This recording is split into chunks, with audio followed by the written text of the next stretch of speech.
मुझे नहीं लगता किसी मुस्लिम से डर। अब ये कहेंगे कि भाई मुस्लिम भी तो शेड्यूल कास्ट को मारते, हम मारते, बिल्कुल मारते। मैं खुल के कहता हूं, मैं नहीं हूं हिंदू। किसकी नहीं, मैं अछूत हूं। तुम्हारी वर्ण व्यवस्था के हिसाब से तुमने 5 कैटेगरी बनाई। 5 कैटेगरी कौन सी? ब्राह्मण, क्षत्रिय, वैश्य, शूद्र और अछूत। जो अछूत जो वर्ण व्यवस्था का पार्ट नहीं है, अछूत जो है वो अवर्ण है, सवर्ण नहीं है। और सवर्ण का मतलब है ब्राह्मण, क्षत्रिय, वैश्य, शूद्र। तो मैं 5वीं कैटेगरी का आदमी हूं। कहां से मुझे हिंदू मान लिया? अछूत कौन है जिसे तुम छू ना सको? असुर कौन है जो कि सुरा नहीं पीता? मेरी बात करो हिंदू। अरे भाई, मुझे अगर हिंदू मानते हो तो मुझे भारत के जिस भी मठ का तुम मठाधीश बनाना चाहो, मैं तैयार हूं। मेरे खानदान में से, मेरे अछूतों में से एक को आप किसी का भी मठ का जो है मठाधीश बना दो, मैं मान लूंगा हिंदू। आपके कहने से ये जो है, जब 1932 की बात है, जब ये हमें ये कहते थे पार्ट है, 1932 से पहले कोई भी शेड्यूल कास्ट, कोई भी अनटचेबल जो है हिंदू व्यवस्था का पार्ट नहीं था। संविधान ने सबको बराबरी का अधिकार दे दिया ना। संविधान लागू है इस देश में। आप कहां वो सालों पुरानी। अरे संविधान लागू तो हमारे लिए लागू है ना, क्योंकि बाबा साहब डॉक्टर भीमराव अम्बेडकर ने बनाया है। आप तो संविधान को भी चलाते हो। आप लोग संविधान को भी चलाते हो, संविधान की भी अवहेलना करते हो, संविधान को गालियां देते हो। और सबसे बड़ी बात, ये आपकी नियत बता रहा हूं कि राजस्थान के अंदर जो आपने मनु महाराज की मूर्ति लगाई हुई है वो गैर संवैधानिक है। तो संविधान का जो है, ये अगर आप ये कहते हो कि संविधान को मानते हैं, तो संविधान की सबसे ज्यादा अवहेलना भी आप लोग करते हैं। तो आप संविधान जब लागू है तो अछूत कहां रह गए? नहीं, बिल्कुल है संविधान। ये इन लोगों ने तो आज तक संविधान का जो असली प्रारूप है वही लागू नहीं किया। जो संविधान की मंशा है उसी के ऊपर ये डोरे डाल रहे हैं। और अछूत कहां से रह गए? अछूत शायद आपकी मेमोरी कमजोर है। आज भी भारत के अंदर पानी पीने पे बच्चे को मार दिया जाता है। आज भी घोड़ी चढ़ने पे दूल्हे को मार दिया जाता है। आज भी मंदिर जाने पे गर्दन काट दी जाती है। आज भी आवाज उठाने पे जीभ काट दी जाती है। और आज भी अच्छा पहनने पे गोली मार दी जाती है। तो ये जो है, ये तुम्हारी व्यवस्था है।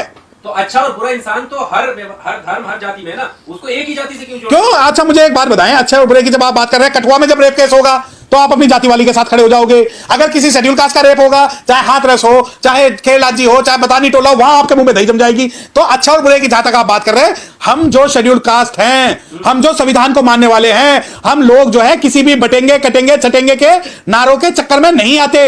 हमारे लिए बांटना, छाटना, काटना सभी चीजें जो है संविधान से निर्धारित होती है। और जिस बात की संविधान हमें परमिशन देता है, ये नहीं कि हम बटेंगे तो कटेंगे। क्यों? मुझे तो नहीं लगता डर किसी मुस्लिम से।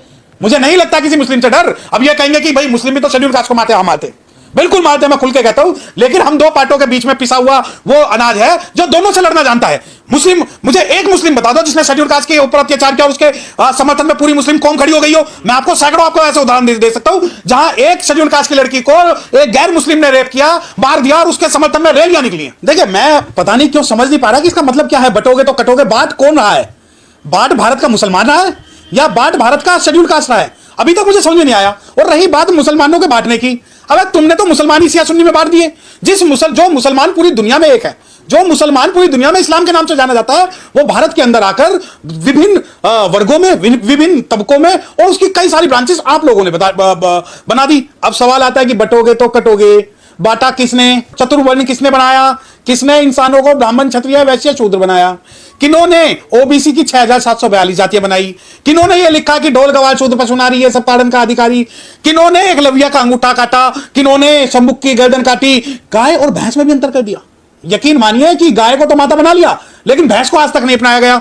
दूसरी बात, अब ये कहते हैं कटोगे तो बटोगे। अरे किसको? आज तक आप शेड्यूल कास्ट को नहीं अपना पाए, आज तक आप संविधान को नहीं अपना पाए। संविधान को आप जलाते हो, संविधान की खिलाफत आप करते हो, और उसके बाद कहते हो बटेगे तो कटोगे। अरे मुझे एक बात बताओ, सुप्रीम कोर्ट ने भी एक डिसीजन दिया। सुप्रीम कोर्ट ने अनुसूचित जातियों को ही 2 भागों में बांट दिया। संविधान ने एक बनाया और इन लोगों ने हमें बांट दिया। अब आ जाओ कटोगे तो बटोगे। भाई देखिए, अगर आप ब्राह्मण, क्षत्रिय, वैश्य, शूद्र को एक करने का काम कर रहे हैं, आप अगर शेड्यूल कास्ट के अंदर रोटी बेटी का रिश्ता रख रहे हैं, और अगर आप जो है शेड्यूल कास्ट को, मुस्लिमों को, महिलाओं को और भारत के आदिवासियों को अगर आप एक करने का काम कर रहे हैं, तो यकीनन मैं आपके साथ हूं। और मैं इस बारे में भी साथ हूं कि बटोगे तो कटोगे। मतलब बांटते तुम खुद हो। तुम्हारी रगों में तुम आदमी को आदमी नहीं समझते। जानवरों के बीच में तुमने जो है 2 फाड़ कर दी। गाय भैंस तुमने अलग कर दी। आप यकीन मानिए, जो भैंस है वो काली है इसलिए एक्सेप्टेड नहीं है। गाय जो गोरी है इसलिए वो माता हो गई। भैंस का दूध पीते हैं, भैंस का सारा प्रोडक्ट खाते हैं, उसके बाद भी भैंस को पूछते नहीं। दूसरी बात, धार्मिक ग्रंथों में व्याख्यान है गाय का, भैंस का थोड़ी है। आप काले घोड़े से तुलना कर रहे हैं। देखिए, आप मुझे ये बात नहीं पता कि कौन ये कहता है कि धार्मिक ग्रंथों में भैंस और गाय में अंतर है। आप यकीन मानिए कि पहाड़ी गाय को ये गाय नहीं मानते, जो छोटी गाय है। दूसरी बात, आप, मैंने क्या कहा, इंसानों को तो बाद में बांटा, पहले जानवरों को भी इन्होंने बांट दिया। आप ये यकीन मानिए कि अगर कहीं पे पीपल का पेड़ उग जाता है तो कहते हैं इसमें भूत है, क्योंकि वो पेड़ जो है वो भगवान बुद्ध से रिलेटेड है। तो बुद्ध ना कहकर भूत कहते हैं। आप ये देखिए, जिस आदमी ने जानवर बांटे, जिस आदमी ने प्राकृति बांटी, जिस आदमी ने भगवान बांटे, जिस आदमी ने इंसान बांटे, वो कह रहा है आज बटोगे तो कटोगे। क्या आप सुप्रीम कोर्ट के डिसीजन के खिलाफ चलोगे? अब आप ये कहो कि नहीं नहीं, ये तो जो है हमें मुस्लिमों के खिलाफ एक होना है, कि तुम्हें मुस्लिमों के खिलाफ भड़काएंगे, कि तुम्हें मुस्लिमों के खिलाफ भड़काएंगे, और मुस्लिम अगर अमीर हो जाए तो उसे दामाद बनाएंगे। अब ये क्यों कहा कि जो गरीब मुस्लिम है उसे तो काटेंगे, लेकिन अगर कोई अमीर और मजबूत मुस्लिम है तो उसे छाटेंगे। तो जो नारा जो कटेंगे और बटेंगे का है, उसके बीच में छटेंगे भी तो है। तो अगर हिंदू अगर जातियों में बट रहा है तो उसको जोड़ने की अच्छी बात है ना, क्यों जातियों में बांटने की बात कर रहे हैं? इसलिए तो करें एक रहोगे नहीं, एक रहोगे नहीं, एक रहोगे नेक रहोगे का मतलब क्या?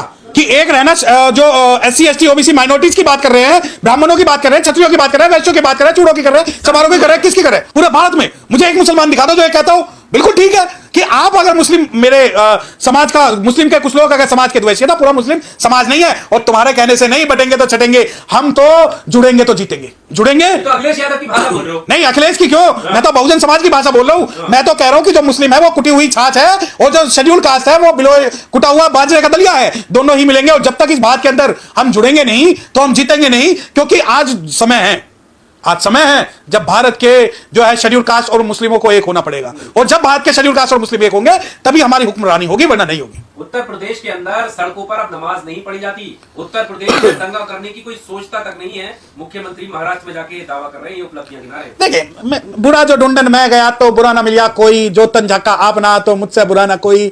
इस व्यवस्था का जो दोषी है वो दोषी मुसलमान है, कोई गैर मुस्लिम नहीं है। आप मुझे किसी भी मुस्लिम से पूछ लो कि भाई उत्तर प्रदेश के अंदर जब बहुजन समाज पार्टी की सरकार थी और बहन कुमारी मायावती मुख्यमंत्री थी तो कितने मुस्लिमों पर अत्याचार हुए, कितने मुस्लिम उसमें विस्थापित हुए, कितने मुस्लिमों के दंगे हुए। अब मुस्लिम क्या कहता, नहीं सब चीज ठीक है, लेकिन जो BSP है वो भाजपा की बी टीम है, इसलिए हम उसे नहीं कहेंगे। दूसरी बात, अब मुस्लिम ने आपने नमाज की बात करी, उत्तर प्रदेश ही क्यों दिखाई दे रहा है? आपको शिमला क्यों दिखाई नहीं देता? उत्तराखंड क्यों नहीं दिखाई देता? आपको दिल्ली क्यों नहीं दिखाई दे रहा जहां दिल्ली के अंदर दंगे हुए? मैं आपको बता दूं, 4 करोड़ लोग, मैं 4 करोड़ लोग जो है शान से कांवड़ यात्रा लाते हैं, पुष्प वर्षा होती है, कोई दंगा करने की। देखिए मेरी एक बात सुन लो,